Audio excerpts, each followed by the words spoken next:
हिंदी कक्षा 10वीं पाठ 3.4 पुरस्कार। आइए देखते हैं। पुरस्कार जयशंकर प्रसाद जी की एक ऐतिहासिक कहानी है। ये कहानी की मुख्य पात्रा मधुलिका है, जो एक युवती है जो कौशल राज्य के एक वीर सैनिक सिंघमित्र की पुत्री है। जो सिंघमित्र था उसने बहुत समय पहले अपनी वीरता से जो कौशल राज्य है उसके सम्मान की रक्षा की थी। लेकिन जब कौशल नरेश राज्य में हर साल इंद्र की पूजा करते हैं, मैं उस कृषि उत्सव की बात कर रहा हूं, जब वो इंद्र की पूजा करते हैं जिसमें उन्हें अपनी राज्य के किसी एक कृषक की भूमि पर एक दिन के लिए खेती करनी होती है। राजा कितने दिन के लिए खेती करता है? एक दिन के लिए। और वो किसी एक कृषक की होती है, किसी एक किसान की होती है, और उस धरती के बदले उस कृषक को उपहार दिए जाते हैं। इस बार जो भूमि ली गई है राजा द्वारा खेती करने के लिए, कृषि उत्सव के लिए, वो मधुलिका की है। और जब महाराज उस पर हल चला रहे हैं तो मधुलिका बीजों का थाल लिए साथ साथ थी। यानी जब भी वो महाराज हाथ बढ़ाते थे तो वो अपने थाल में से बीज उसको दे देती थी। बाद में जब राजा उस युवती को बहुत पुरस्कार देना चाहते हैं, किंतु वह पहले मना कर देती है। और जो स्वर्ण मुद्राएं, और ये जो स्वर्ण मुद्राएं थी वो 4 गुना थी खेत के। यानी खेत के जो भी मूल्य था, कृषि का जो मूल्य था या उस जमीन का जो मूल्य था, उसके 4 गुना स्वर्ण मुद्राएं मधुलिका को दी गई थी। लेकिन मधुलिका क्या करती है? कौशल नरेश पर ही न्यौछावर कर देती है। इस उपलक्ष्य में, उपलक्ष्य क्या, जो कृषि उत्सव चल रहा था जिसमें महाराज हल चला रहे थे, उसमें मगध का राजकुमार अरुण भी आया हुआ था। किस देश का? मगध देश का। और ये महाराज कौशल राज्य, कौशल नरेश थे। तो दूसरे देश से अरुण आया हुआ था जो मधुलिका से प्रभावित होता है कि मधुलिका की वाक्पटुता और निर्भीकता से वो और उसके सौंदर्य पर वो मोहित हो जाता है। वो उसे कहता कि वो उसे प्यार करता है और उससे शादी करना चाहता है, लेकिन जो मधुलिका है उसके प्यार को रिजेक्ट कर देती है, ठुकरा देती है। जब कृषि उत्सव हो जाता है तो मधुलिका फिर अपने खेत नहीं जाती, वो दूसरों के खेत में ही कार्य करके अपना जीवन व्यतीत करती है। और इसी प्रकार से 3 वर्ष बीत जाते हैं।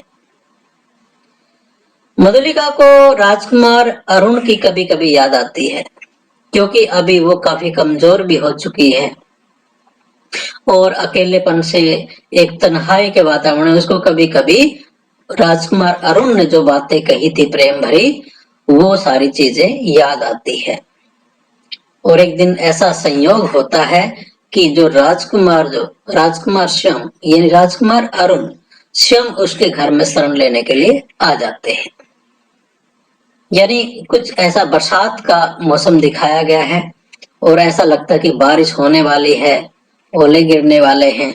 और ऐसे में जो मधुलिका की झोपड़ी है उसके दरवाजे पर दस्तक होती है, और वो जब मधुलिका सामने देखती है दरवाजा खोल के, तो सामने अरुण खड़ा होता है।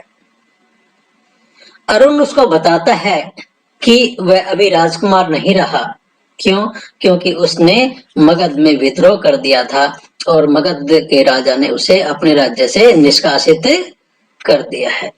निष्कासित यानी राज्य से बाहर कर दिया है। वो अपनी बातों में मधुलिका को ले बैठता है और मधुलिका जो है उसको प्रेम कर बैठती है और उसकी बातों में आ जाती है। अरुण मधुलिका को कहता है कि वो कौशल नरेश से पुरस्कार में किले के पास वाली जमीन मांग ले।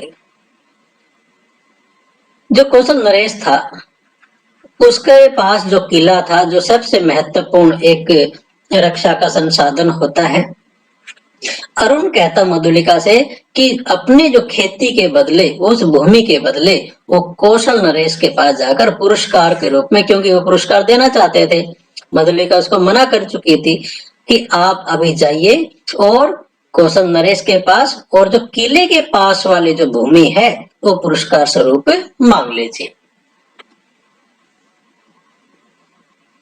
जिससे अरुण किले पर आसानी से हमला कर सके।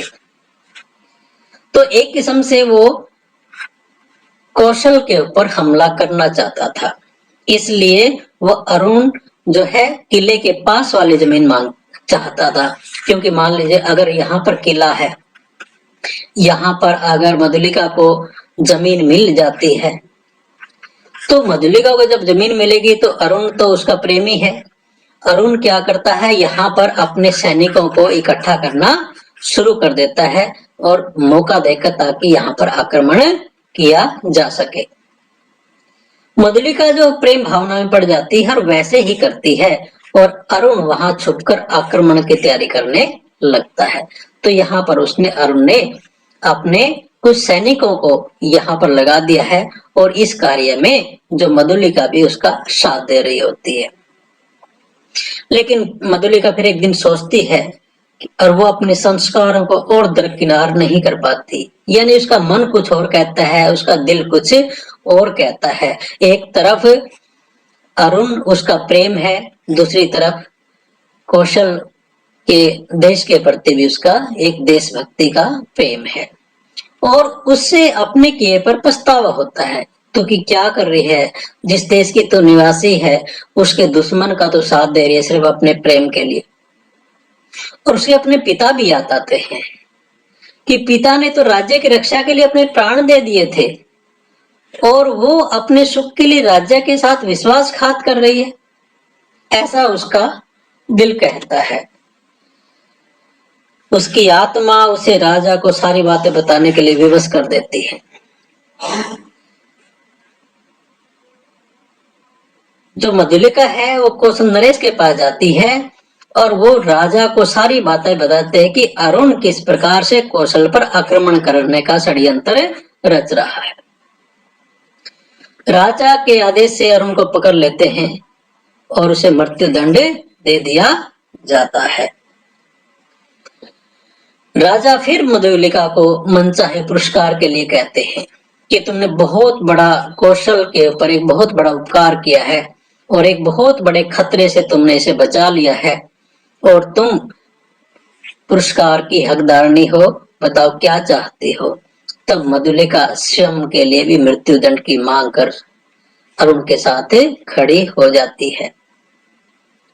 और ये सबके लिए आश्चर्य की बात होती है कि एक तरफ वो अरुण का जो षड्यंत्र है उसके बारे में राजा को बता रही है, और जब राजा पुरस्कार के लिए उसको बात कर रहे हैं तब वो अरुण के पास जाकर खड़ी हो जाती है और स्वयं अपने लिए भी मृत्यु दंड की मांग करने लगती है। तो यहाँ पर यह बताने की कोशिश की गई है कि ये आदर्श प्रधान कहानी है, आदर्श स्थापित करने का एक प्रयास है।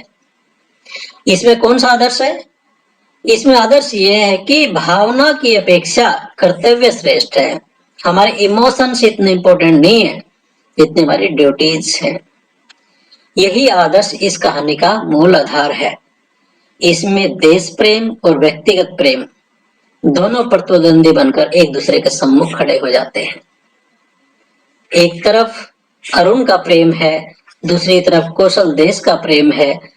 तो इसमें कौशल राज्य को बचाकर जो मधुलिका है उसके प्रति भी अपने प्रेम को रखती है, और वो अपने प्रेम को, जो व्यक्तिगत प्रेम है अरुण, उसके साथ रहना, उसके साथ मृत्यु का वर्ण करती है।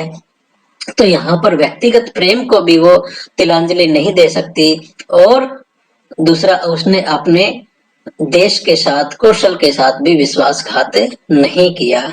तो ये था कहानी पुरस्कार का सारांश। आपको कैसा लगा कमेंट करके जरूर बताएं। आपने वीडियो को पूरा देखा, धन्यवाद। चैनल को अभी तक सब्सक्राइब नहीं किया तो सब्सक्राइब कर लें।